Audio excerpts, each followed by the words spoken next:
4 सवाल डाले थे, तो उनका हम एक्सप्लेनेशन वीडियो के थ्रू समझने की कोशिश करेंगे। सबसे पहला सवाल था, निम्नलिखित में से पृथ्वी की आंतरिक संरचना की जानकारी देने वाला प्रत्यक्ष स्रोत कौन सा है? Which one of the following is a direct source? ध्यान रखिएगा, डायरेक्ट सोर्स पूछा है हमसे। Of information about internal structure, तो इंटरनल स्ट्रक्चर जो है आंतरिक जो हमारा ढांचा है पृथ्वी का संरचना है, उसको निकालने के एक तो है हमारे पास डायरेक्ट सोर्स और एक है हमारे पास इनडायरेक्ट सोर्स। ठीक है, तो डायरेक्ट सोर्स में क्या-क्या आते हैं? डायरेक्ट सोर्स में आप थोड़ा सा ध्यान रखिएगा, कंफ्यूज नहीं होना। जैसे डायरेक्ट सोर्स हम रॉक्स को देखें सीधा सा अंदाजा लगा सकते हैं, चट्टानों को देखें पता लगा सकते हैं। जैसे एक और हो गया वोल्केनो को देखें, वोल्केनो के अंदर से जो भी चीजें निकलती हैं उनको देख के हम अंदाजा लगा सकते हैं कि पृथ्वी के अंदर कैसी होगी चीजें। और दूसरा एक आपके और आ जाएगा माइनिंग वाला, हम क्या कर सकते हैं? खनन कर सकते हैं, खनन से भी हम थोड़ा बहुत आइडिया लगा सकते हैं कि पृथ्वी की आंतरिक संरचना किस तरह की होगी। फिर कुछ आते हैं इनडायरेक्ट सोर्स, जिनको डायरेक्टली देख के ऑब्जर्व करके हमें नहीं पता चलता, लेकिन उनको अप्लाई करके हम चीजें देख सकते हैं। तो उनमें से सबसे पहला आता है हमारा टेंपरेचर, या फिर जिसे तापमान बोला जाता है। तापमान को देख के हम बता सकते हैं कि जैसे जैसे गहराई में जा रहे हैं तो तापमान बढ़ रहा है, तो पॉसिबिलिटी है कि अंदर बहुत ज्यादा तापमान बढ़ जाएगा, तो चीजें तरल रूप में हो सकती है। फिर आता है हमारे प्रेशर। ठीक है, प्रेशर को भी हम देख के बता सकते हैं कि प्रेशर से कैसे चीजें अंदर की संरचना होगी। ठीक है, फिर आपका डेंसिटी आता है, जिसे हम घनत्व कहते हैं। ठीक है, तो घनत्व से भी हम देख सकते हैं। फिर कुछ हमारा ग्रेविटी भी कह सकते हैं कि ग्रेविटी से भी हम एक अंदाजा लगा सकते हैं।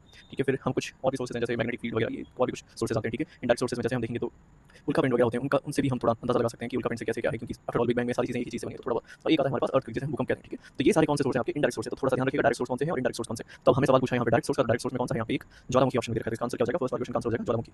दूसरा सवाल है हमारे आगे, दूसरे सवाल में क्या पूछा है? मानव द्वारा अब तक भूगर्भ में अधिकतम प्रवेदन कितने किलोमीटर तक किया गया? What is the maximum penetration into the earth crust done by humans so far? अभी तक का सबसे गहरा जो पेनिट्रेशन कह सकते हैं वो कौन सा है? हमारा 12 किलोमीटर है। ठीक है, 12 किलोमीटर में कौन सा है? कहाँ पे है ये? तो ये आर्कटिक ओशन के अंदर है।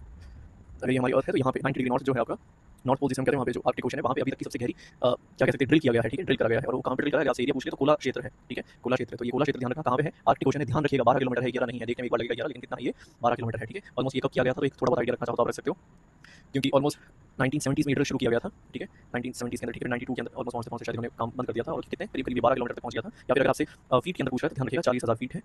ठीक है, और अगर आपसे मील के अंदर पूछे तो 8 मील है। ठीक है, तो ये तीनों आप यूनिट्स के साथ इनकी चीजें ध्यान रखिएगा। अगर आपको जैसे ये तो है फर्स्ट नंबर पे कोला रीजन, जो कोला क्षेत्र है, जो आर्कटिक ओशन के अंदर है, वो तो है दुनिया का सबसे गहरा बिंदु जो मानव द्वारा खोदा गया है। अगर आपको सेकंड नंबर पे पूछे तो सेकंड नंबर पे भी आप याद रख सकते हो, यूएसए के अंदर एक क्षेत्र आता है ओक्लाहोमा, ओक्लाहोमा। ठीक है, थोड़ा सा देख लीजिएगा ओक्लाहोमा है, ये कहाँ पे आपके यूएसए के अंदर है। ये दुनिया का दूसरा सबसे गहरा ड्रिल किया गया है मानव द्वारा। ये कितना है? तो ये ऑलमोस्ट अगर आप देखोगे तो ये करीब करीब 32,000 फीट है और 6 मील है आपका।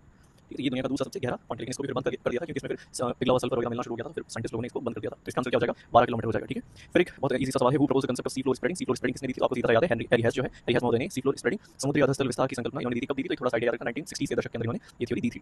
इसके बारे में सब आपने पढ़े होगा समीर सिंह के अंदर। और लास्ट जो हमारा सवाल है वो क्या है आपका, कि मेंटल के ऊपरी भाग जिसके ऊपरी पृथ्वी की भूपर्वती प्लवन करती है कहा जाता है, upper part the mental over which the earth crust floats. तो कौन सा है? आपने सुना होगा दुर्बलता मंडल जिसे हम कहते हैं एस्टेनोस्फीयर। ठीक है, तो ये आपका एस्टेनोस्फीयर है। एस्टेनोस्फीयर में आप थोड़ा सा ध्यान रखिएगा, ये क्या है? मेंटल का ऊपरी भाग है। सबसे इंपॉर्टेंट सवाल है एस्टेनोस्फीयर किसका भाग है? अगर आपसे पूछे क्रस्ट या मेंटल, तो मेंटल पे क्लिक करना है आपको। और इसके अंदर आपको पता है ये सबसे ऊपर होती है क्रस्ट। ठीक है, फिर आता है आपका मेंटल और फिर है कोर। ठीक है, क्रस्ट के भी दो भाग होते हैं। ठीक है, फिर मेंटल के भी दो भाग हैं और कोर के भी दो भाग हैं। इन सारे पार्ट्स के बीच में डिसकंटिन्यूटी पाई जाती है। तो कोई भी एक स्टूडेंट मुझे कमेंट्स के अंदर ये बताएगा कि वो डिसकंटिन्यूटी कौन कौन सी है। ठीक है, जैसे एक दो मैं बता देता हूँ, कॉन्फ्लिक्ट है, मोह, डिसकंटिन्यूटी है, गुटेनबर्ग है। तो सारी कौन सी है सीक्वेंस वाइज ऊपर से लेके नीचे तक, ऊपर से आपको शुरू होना है और चारों या पांचों जो भी है आपकी डिसकंटिन्यूटी सबका नाम आपको लिखना है। तो आई होप ये जो चार सवाल कम्युनिटी के अंदर हमने शेयर करा था वो आपको समझ में आ गए होंगे। कल फिर से हम नए सवाल डालेंगे और फिर हम एक्सप्लेनेशन हम डिटेल में से देखेंगे कि इनसे रिलेटेड कभी भी कोई सवाल आ जाए तो आपको कभी भी गलत ना हो।